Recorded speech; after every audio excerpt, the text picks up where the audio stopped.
Hey guys, so gagawa tayo ngayon for today's video ng grahams. So taga-rin yung huli namin na nag-grahams kami. So prepared lang natin. Syempre meron tayong Nestle cream. Ayan, 2 piraso.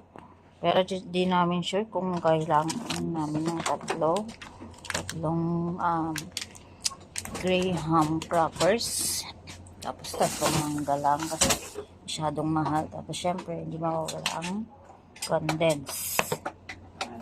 Syempre guys, hugasan muna natin yung paglalagay natin para malinis. Extra ilaw dito ng video. O diba, pwede natin siyang palit-palitan. Ayan.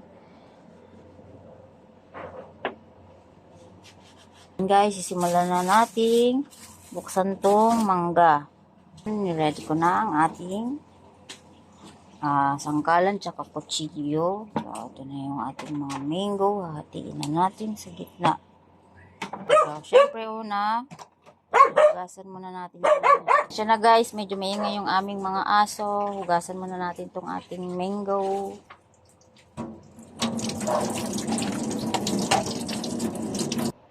Ayan guys, hatiin natin siya sa hello. Yan, 3.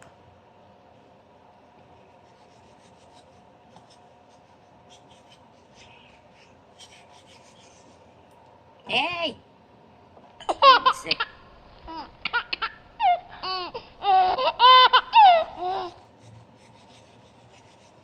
3 mangga kasi masyadong mahal.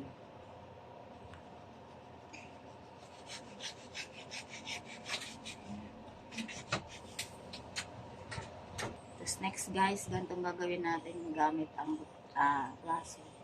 Push nyo lang para makuha nyo yung dami.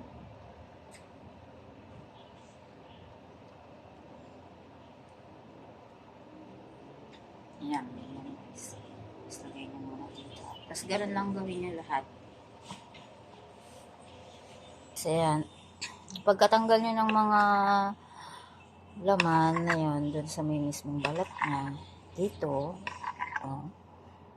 hiwa-hiwain nyo na siya ng maninipis. Katulad yan. Ayan.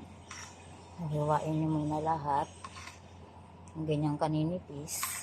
Tapos yan, punasan na natin, hinugasan natin, paglalagay natin. Guys, nahiwa-hiwa na siyang lahat.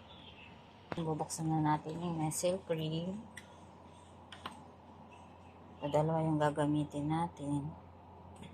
Lagyan na natin siya sa malaking lagayan.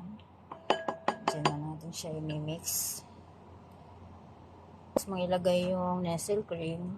So next naman na ilalagay mo ay yung next, ayan na yung Alaska na yellow, yung condense. So mag-ingat kayo sa pag-open guys.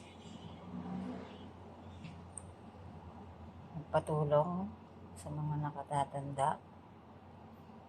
Baka kasi kayo masugatan guys. Be careful with your heart. Char. Siyempre na-ready ko na yung mga paglalagyan. Hanggang lahat, yan ganyan. Pagtaas ng lagay ng Nestle cream. At sunod yung condense. Ngayon naman, mix-mix na siya. Guys, so open na natin yung ating graham crackers.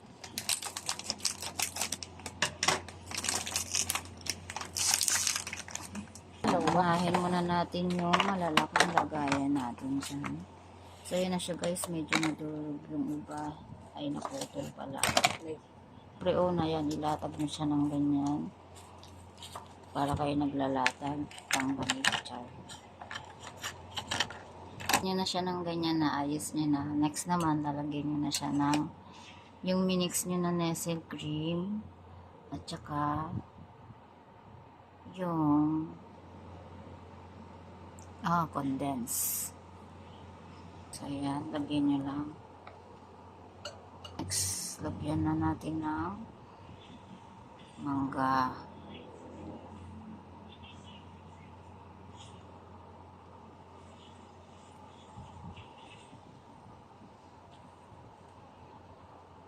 Pag naglalagay kayo, make sure pag gumawa na kayo nito, na malinis yung mga kamay nyo.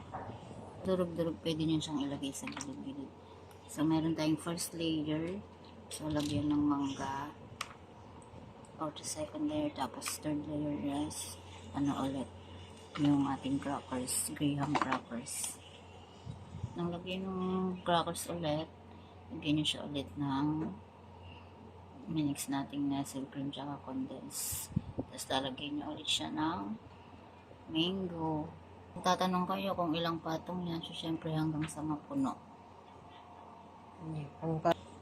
Pangkain lang kasi namin dito, syempre sa bahay. Pero pag pantinda siguro, siguro kailangan mong budgetin yan, guys. Excited na akong kumain. Excited na din ba kayo? Malapit na tayong matapos, guys. Ayun na, guys. Malapit na tayong matapos. So, guys, parang isang buong manggang naubos namin dito sa isang ano na to. Excited na akong kainin siya. Meron pa sana yung Graham powder, yung pang cover dyan sa ibabaw talaga. Kaso, ayoko kasi nung lasa nun. May iba kasing kung nalalasahan dun. Kaya yun, ganyan na lang yung finished product natin, guys. Sarap. Excited na akong kumain yan. Guys, ayan na yung finished product natin. So, ang dami nating nagawa, 4. So, pero 6 yung kaninang hinugasan ko, pero hindi na pala sinagkasya. Yung nagamit namin is yung 2 nestle cream, yung isang condense, tapos yung 3 mangga. Ayan. Tapos yung 2 Graham crackers. So, ngayon, tatakpan na natin siya. Ilalagay na natin siya sa rep. Ayan, tatakpan na natin, guys. Ilalagay na natin sa rep.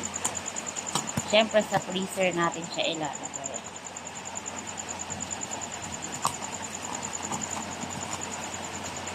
Ayan. So, let's go! Ayan, ang daming nakalagay sa freezer. Aayusin muna namin. Ayan, nilagay na natin, guys. Ito naman isa dito.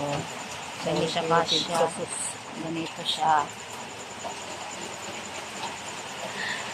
Ayan, patong natin. Ito, napadami ng sus konti. Yung isa wala na sus. So, panayin natin siya bukas.